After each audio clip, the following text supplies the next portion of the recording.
Hola, hola. Vamos a terminar el ayuno intermitente.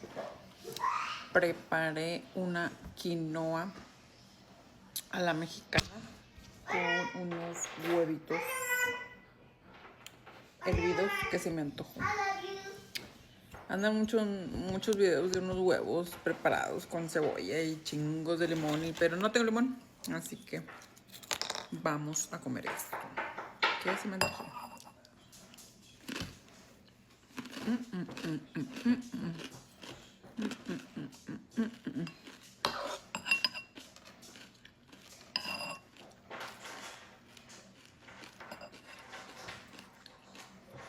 Soy bariátrica, tengo que masticar muchas veces la comida.